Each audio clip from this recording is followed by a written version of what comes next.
It was not over until Karoline decided enough was enough. What followed left the entire room silent. The hall was full. Cameras lined across the back wall.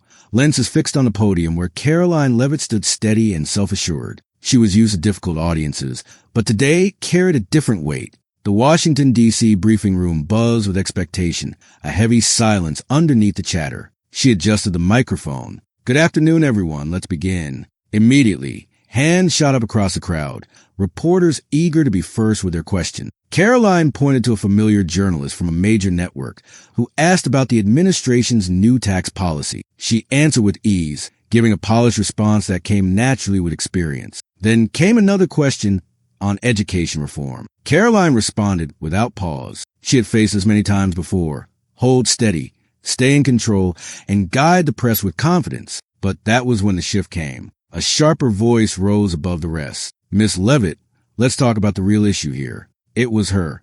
The liberal reporter Karoline recognized all too well.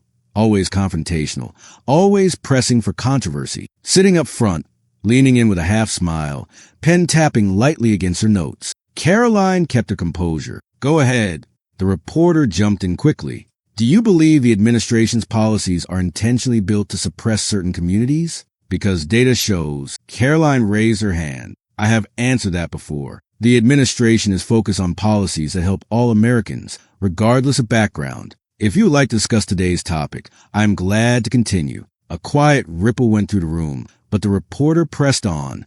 "You still have not answered the question. Can you clearly state whether?" "I did answer," Karoline cut in, voice firm yet calm. She shifted her attention to other journalists, signaling she was moving forward. For a moment, it seemed the tension might ease. A brief pause suggested the conference could return to order, but then came the push again. "I do not see why you are avoiding it. It is a simple yes or no. Are these policies suppressing marginalized groups?" The mood in the room changed. Reporters exchanged uneasy looks, some curious, others unsettled. No one enjoyed watching a press briefing turn into direct confrontation. Yet, that was where things stood. Karoline exhaled slowly. "I am not avoiding anything. I am staying on the subject. If you have a question tied to today's discussion, I will answer. If not, we will move forward." Still, the reporter leaned closer to the microphone. "So that is a no comment." The atmosphere tightened. The weight of the exchange pressed on the room. This was no longer a routine press conference. It was turning into a spectacle. The silence that followed was heavy. No one moved, no one spoke. The silence was not empty. It carried weight, more like tension held back, ready to snap. Karoline shifted her stance, both hands steady on the podium. "I have answered your question. I will move on now." She nodded toward another reporter in the back, but before they spoke, the same voice broke in. "Why is it so difficult for you to give a clear answer?" A faint trace of irritation crossed Karoline's face. Not much, just a brief tightening near her eyes, but noticeable to anyone watching closely. She was experienced enough to know reporters had their role. Yet there was a difference between seeking accountability and turning an event into a personal display. And this moment showed which it was. Some cameras moved from Karoline to the reporter, capturing every shift, every small movement that could be turned into a headline. Karoline drew in a slow breath through her nose. "I do not believe in wasting anyone's time. If you have a new question, I will answer. Otherwise, I want to allow others a chance." The reporter smirked. "Fine.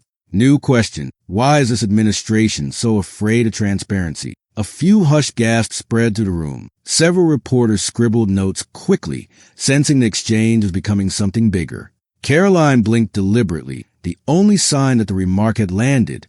Her grip on the podium tightened for a brief moment before she released it, exhaling lightly. She gave a smile, not the warm diplomatic kind, but one that said, "I see what you are trying to do." She paused before answering. "Transparency is exactly what this administration stands for. What you are doing is not about transparency. It is about theatrics." The words lingered in the air. The reporter's smirk faded slightly. Another journalist, seated near the back, cleared his throat.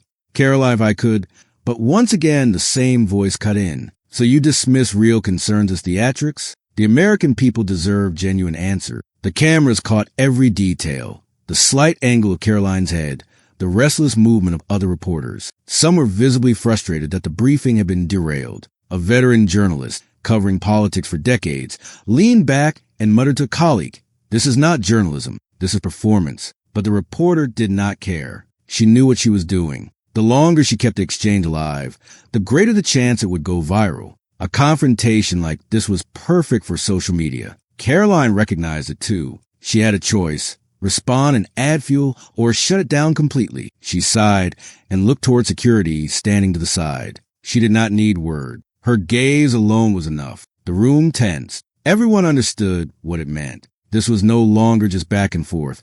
It was about to escalate. The air grew heavier. No one spoke. But the tension was clear in the way some journalists avoided her eyes, while others held their pens tighter. They were not simply watching. They were waiting. The reporter, mid-30s, sharp-eyed, with a rigid stance, did not move. She leaned forward still, pen resting on her notepad, a faint smirk across her face. She was not there to seek answer. She was there to make a statement. Karoline straightened. I will say this once. If you have a relevant question, I will answer. But I will not stand here and take part in arguments made in bad faith. The reporter chuckled lightly, shaking her head. Bad faith? Karoline, I am doing my job. Is that not what a free press is? Karoline did not blink. A free press is about accountability. What you are doing is trying to turn this into a show. A few murmurs moved through the room. Some reporters glanced at each other, recognizing the change. The exchange was no longer centered on policy. It had shifted to something else. The reporter tapped her pen once against the table. So just to be clear, Karoline knew what was coming even before it was spoken. Are you refusing to answer because you cannot or because you will not? The silence deepened. A few reporters inhaled sharply, bracing for her reply. Karoline exhaled slowly, choosing her words. I am refusing to play games. This briefing is not about you. The smirk on the reporter's face faltered briefly before she leaned back in her chair, arms crossed. Right. So expecting transparency is just a game. This time it was more than a murmur. A few whispered among themselves. Others looked at Karoline, waiting for her next move. She had handled difficult reporters before, but this was different. It was not about policy anymore. It was about control. Who would steer the conversation? Karoline adjusted the microphone, then stepped slightly back from the podium. I think we are done here. Her words sent a shock through the room. The reporter's brows lifted. Excuse me? Karoline held firm. You have made it clear you are not here for an actual discussion. You want a headline. You are welcome to remain and listen to the rest of the briefing, but I will not answer more of your question. The reporter gave a quiet laugh, shaking her head, so silencing the press. Got it. Karoline's jaw tightened. She knew it was coming, and she knew exactly how it would be spun once the cameras were off. But she also knew there was no winning with someone determined to provoke. She glanced at security, a silent signal. The tone of the room shifted instantly. What had been tense anticipation now turned into open confrontation. This was no longer just a disagreement. It was about to grow larger. Unease rippled through the room. Reporters were not just observing anymore. They were recording every second, every reaction, waiting to see how far it would go. The steady click of camera shutters filled the air, capturing the moment Karoline's gaze moved toward security. The reporter noticed too. Her smirk vanished. You are really doing this? She asked, her voice lower but sharp enough to cut across the silence. Karoline gave no reply. A uniformed officer near the door stepped forward slowly. He did not need words. The meaning was clear. The reporter had two choices, step back or escalate. She chose the latter. This is unbelievable, she muttered, shaking her head. Then louder for the cameras. So much for freedom of the press, right?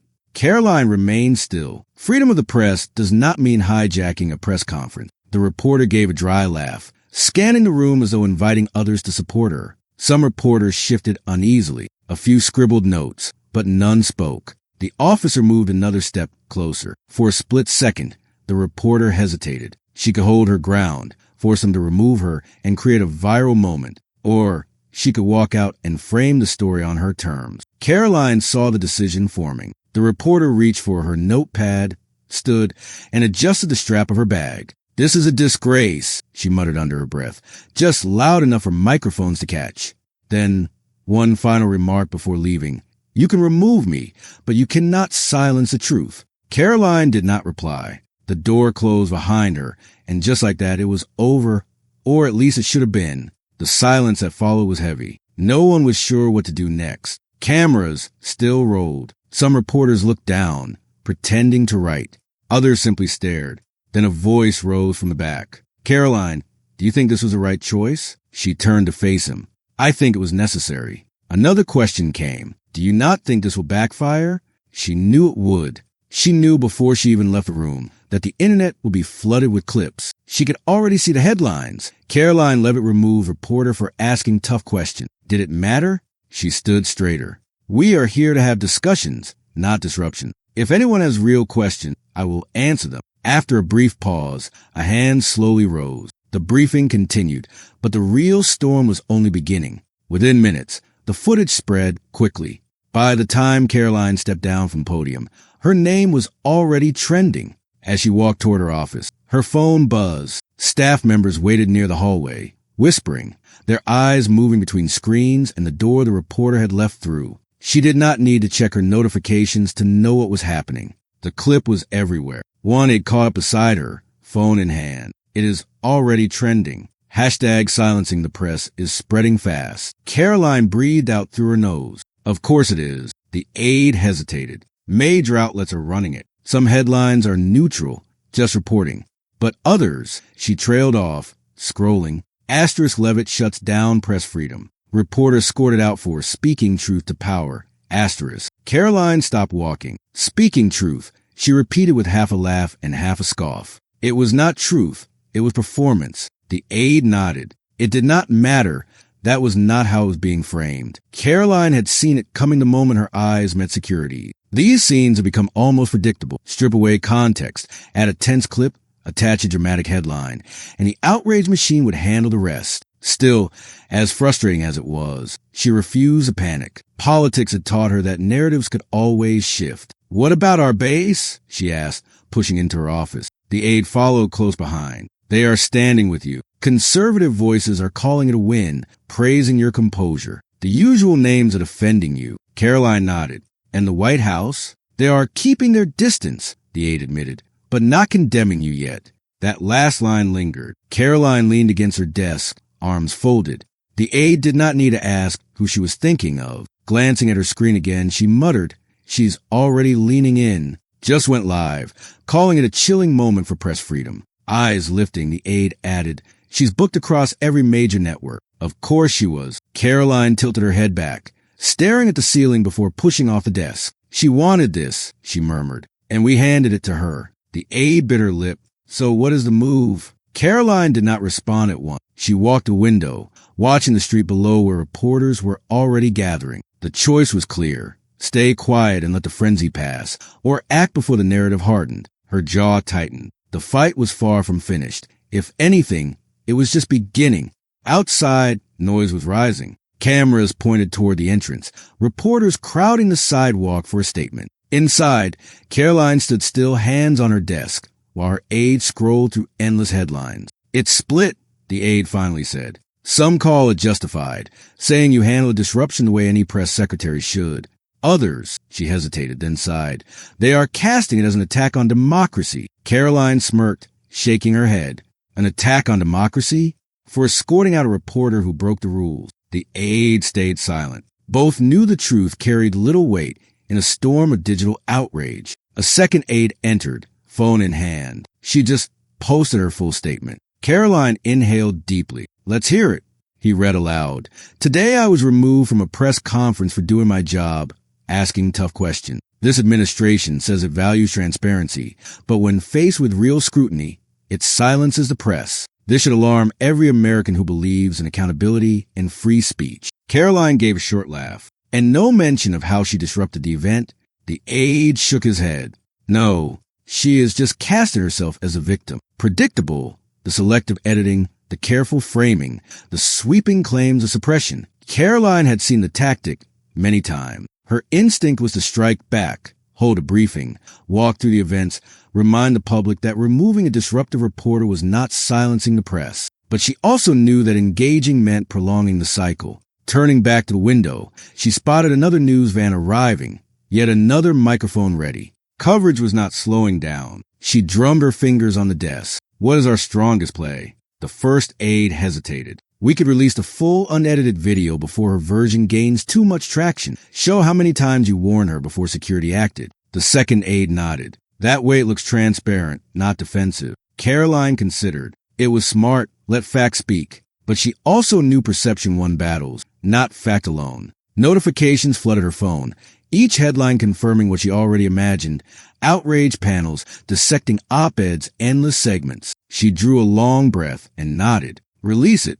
Her aides moved quickly, drafting statements and cueing the video. Karoline watched, her thoughts already 10 steps ahead. The reporter had wanted spectacle, but she did not realize Karoline was not reacting. She was setting the stage. Within the hour, full footage was live. No flashy cuts, no spin, just a raw exchange. The title was direct. Watch for yourself. The full exchange between Karoline Leavitt and reporter at today's press conference. Karoline leaned back, watching numbers climb. Thousands of views in minutes, comments flooding in, some furious, some supportive. Her phone buzzed, a message from a media ally. Smart move. This undercuts them. But she knew it was not over. The spin was already moving. The reporter was making rounds on every network, retelling her story as if she were the victim. Karoline clicked on one interview. There she was, under dim studio lights, brows furrowed in moral outrage. I was simply doing my job, she told the anchor. I asked tough but necessary questions, and instead of answers, I was removed. That should worry everyone, no matter their political beliefs. The anchor nodded gravely. Did you feel threatened? Karoline rolled her eyes. Threatened, she muttered under her breath. On screen, the reporter sighed, almost theatrically. Not physically, but professionally, absolutely. This was an attack on journalism itself. The feed cut to a panel of experts, each weighing in on its meaning. A dangerous precedent. A troubling sign for free speech. She was only doing what journalists are supposed to do. Karoline exhaled sharply, locking her phone screen. The facts were out, but that did not mean people would accept them. Her aide appeared in the doorway. You need to see this. Karoline followed her into the hall, where staff had gathered around a television tuned to a conservative network. The host was showing the full clip Karoline had released, stopping at key points. She interrupts again and again, he said, shaking his head. This was not journalism. It was grandstanding. The panelists agreed. It was a setup, one said. She knew exactly what she was doing. Push until she gets escorted out, then play the victim. The host turned back to the camera. Here's the reality. Karoline Leavitt did not silence the press. She stopped an activist pretending to be a journalist. Karoline crossed her arms, watching as the discussion unfolded. The split was obvious. Conservatives praise her for standing firm, while mainstream outlets cast her as an authoritarian, shutting down reporters. Her aide gave a quick glance. It is going to be a long week. Karoline nodded. Yes, but at least the truth is available. The question is, who will believe it? The story refused to fade. For days it dominated headlines, talk shows, and social media. Commentators dissected every second of the exchange, each side bending the story to fit their agenda. Memes spread online, some mocking the reporter, others painting Karoline as an enemy of free speech. Amid all the noise, one fact became clear. The nation was divided. Karoline knew there was never going to be a universal victory. That was not how these fights worked. But as she sat in her office, watching another panel discussion, something stood out. A veteran journalist she respected leaned forward. We have to be honest, he said. This was not a reporter chasing truth. It was someone looking for a viral moment, and she got it. The other panelists shifted uncomfortably. They were not used to that level of candor. She asked a question, received an answer, did not like it, and kept pressing, not to clarify but to spark conflict. The moment she was escorted out, she ran to the cameras and claimed victimhood. That is not reporting. That is activism. The host frowned. So you think Karoline was justified? The journalist shrugged. I think we must be honest about what journalism is meant to be. It should inform the public, not manufacture outrage. Karoline exhaled slowly. Finally, someone had said it, but she knew the damage was already done. The headlines had been written, the clips edited, and those who believed she was silencing free speech were not going to change their minds. Those who supported her had already moved on, waiting for the next political clash. Her aide knocked gently and stepped in. You have an interview request from... No. Karoline cut her off immediately. The aide blinked. You do not even know who it is from. I do not care, Karoline said, standing. I am not feeding this further. The facts are out. Let them handle them as they want. The aide hesitated, then nodded. Karoline picked up her phone, scrolling through endless notifications. The storm would pass, always did. But she knew this was about more than one press briefing. It was about how the media worked now, how narratives were created, how truth was losing ground to clicks and outrage. She looked back at her aide. "Release one last statement. What do you want to say?" Karoline thought for a moment, then smiled. Just 4 words. The aide waited. Karoline nodded. Watched the full video. Because in the end, that was what mattered. The truth, whether people wanted it or not. Media integrity was fragile in an era where clicks outweighed context. The line between journalism and activism had never been blurrier. The real question was not whether Karoline was right or wrong, but whether society valued truth enough to recognize when it was being manipulated. What do you think? Share your thoughts in the comments, and if you want more content like this, make sure to subscribe.